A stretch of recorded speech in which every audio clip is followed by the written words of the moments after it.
Assalamualaikum warahmatullahi wabarakatuh. Perkenalkan, nama saya Ahmad Kesmati. Jadi pada kesempatan kali ini kita akan membahas sebuah konsep yang sangat penting dalam hukum Islam, yaitu maqasid syariah. Istilah ini mungkin sering kita dengar, tapi tidak semua orang memahami cara mendalam apa makna, tujuan, dan penerapannya dalam kehidupan sehari-hari. Mari kita ulas secara perlahan agar bisa dipahami dengan jelas. Yang pertama adalah pengertian maqasid syariah. Secara bahasa, kata maqasid berarti tujuan, maksud, atau sasaran. Sedangkan syariah adalah hukum atau aturan yang ditetapkan oleh Allah Subhanahu wa taala untuk mengatur kehidupan manusia. Jadi, maqasid syariah bisa diartikan sebagai tujuan-tujuan atau hikmah yang ingin dicapai dan ditetapkan dalam hukum Islam. Artinya, setiap aturan dalam Islam, baik yang terkait ibadah, muamalah maupun hukum sosial, bukanlah aturan tanpa makna. Selalu ada tujuan mulia yang ingin diwujudkan, yaitu menjaga kebaikan dan mencegah kerusakan bagi manusia. Imam Asy-Syaitibi, seorang ulama besar dalam bidang usul fiqh, menjelaskan bahwa seluruh hukum dalam Islam bertujuan untuk mewujudkan kemaslahatan bagi manusia di dunia dan di akhirat.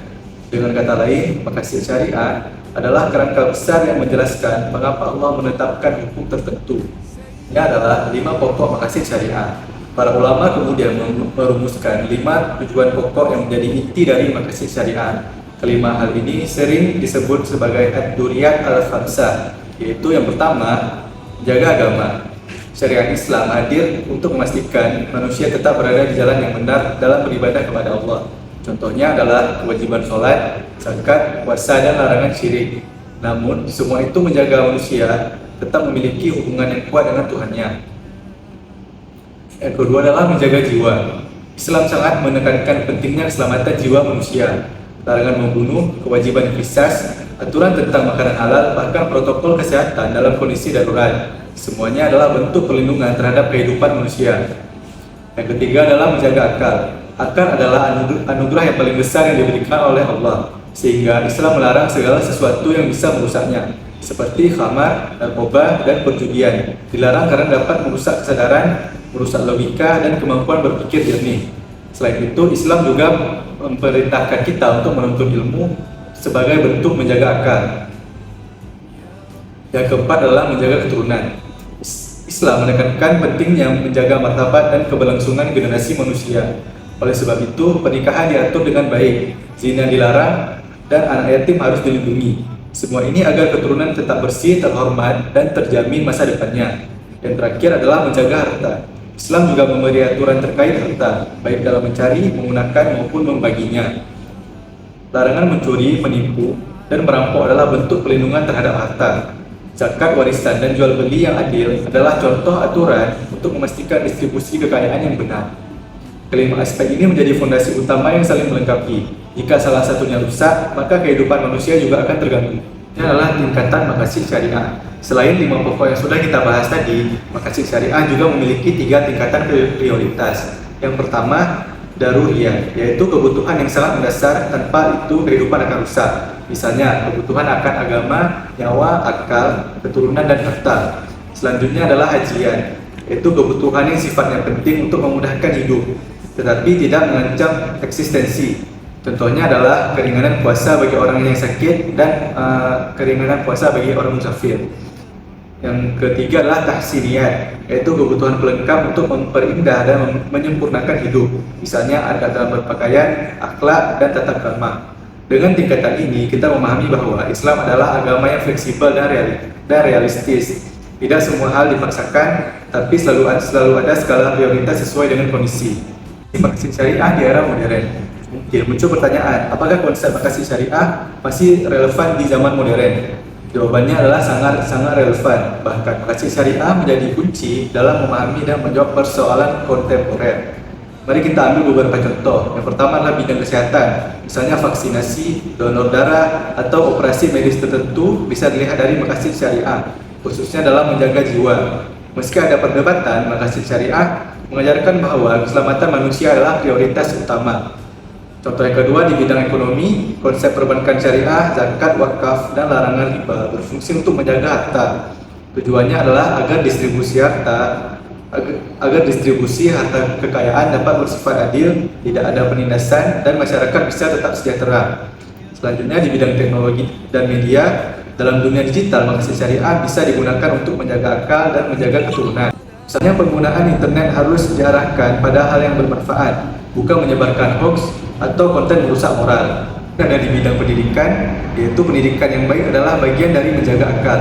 Dengan ilmu, manusia dapat membedakan mana yang benar dan mana yang salah, serta dapat berkontribusi baik bagi kehidupan bermasyarakat. Dengan demikian, makasih syariah adalah panduan yang fleksibel untuk menghadapi tantangan zaman tanpa kehilangan ruh ajaran Islam. Nah, sebelum kita benar-benar mengakhiri pembahasan, mari kita renungkan lebih dalam. Makasih syariah bukan hanya teori konsep teoritis yang dibahas di ruang kuliah atau buku fikih, tapi sesuatu yang hidup dan nyata dalam keseharian kita. Jika kita mau jujur, hampir setiap aktivitas manusia bisa ditimbang dengan kacamata makasih syariah. Bayangkan, saat kita bekerja mencari nafkah, kita sebenarnya sedang menjalani hifz al-mal, yaitu menjaga harta dengan cara yang halal dan berkah. Saat kita menyekolahkan anak, kita dapat mengamalkan salah satu makasih syariah, yaitu menjaga akal. Bahkan ketika kita sekedar memberi nasihat yang baik, kita ikut menjaga agama, jiwa, akal, dan moral keturunan. Apalagi, makasih syariah juga bisa menjadi solusi atas masalah global. Misalnya, isu lingkungan hidup, Islam mengajarkan agar manusia tidak berbuat kerusakan di bumi. Jika kita kaitkan dengan makasih, maka menjaga lingkungan sama halnya dengan menjaga jiwa, menjaga keturunan, dan menjaga harta generasi yang akan datang. Jadi, konsep hijau atau green movement yang hari ini gencar dibicarakan, sejatinya sudah ada dalam kerangka makasih syariah. Lalu bagaimana dengan isu kesenjangan sosial? Islam menekankan pentingnya zakat, infak, dan sedekah sebagai instrumen distribusi kekayaan yang adil. Itu semua berakar pada makasih, yakni menjaga harta dan menjaga kehidupan bersama agar menjadi lebih adil. Jadi makasih syariah tidak hanya sebagai pengatur individu, tetapi juga sistem sosial dan ekonomi yang lebih luas.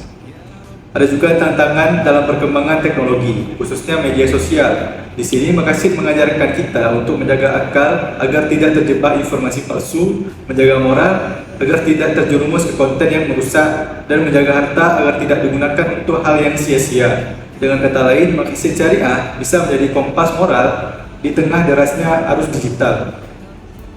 Teman-teman sekalian, jika kita memandang Islam melalui makasih syariah, maka kita akan melihat betapa rahmatnya syariat ini. Hukum Islam bukan sekedar aturan kaku, tetapi panduan hidup yang penuh kasih sayang. Tujuannya jelas, menghadirkan maslahat dan menghindarkan dari mudarat. Oleh karena itu, mari kita sama-sama menjadikan makasih syariah sebagai lensa dalam melihat kehidupan. Bukan hanya sebagai membaca kitab atau mengikuti kajian, tetapi juga mengambil keputusan kecil dalam hal sehari-hari. Bagaimana kita berinteraksi, bekerja, mengelola waktu, hingga menjaga lingkungan sekitar. Semoga dengan pemahaman ini, kita bisa semakin yakin bahwa Islam adalah agama yang lengkap dan relevan sepanjang zaman. Dan semoga Allah memberikan taufik agar kita bisa mengamalkannya dalam kehidupan sehari-hari. Sebagai penutup, teman-teman sekalian, dari penjelasan tadi, kita bisa menyimpulkan bahwa makasih syariah adalah ruh dan inti dari seluruh hukum Islam. Ia hadir bukan hanya untuk memberatkan manusia, tetapi untuk mempermudah dan memberikan manfaat. Dengan memahami makasih syariah, kita tidak hanya menjalankan aturan secara formal, tetapi juga memahami tujuan dan hikmah di baliknya. Sehingga ibadah dan muamalah kita tidak hanya sekedar rutinitas, tetapi sebagai jalan menuju keberhasilan, keadilan, dan kebahagiaan hidup, baik dunia maupun di akhirat. Semoga kita dapat mengamalkan makasih syariah dalam kehidupan sehari-hari, sehingga menjadi pribadi yang lebih baik dan bermanfaat. Sekian yang dapat saya sampaikan. Atas kekurangan saya mohon maaf. Assalamualaikum warahmatullahi wabarakatuh. صلى عليك الرحمن أزكى الصلاة والسلام يا ربي ارفع مقامه دوما في كل مكان سيدي يا محمد حبك روح الإيمان يا ربي أرجو لقاءه يوما في دار السلام يا حبيبي حبيبي يا محمد صلى عليك الرحمن حبك في كل مكان يا حبيبي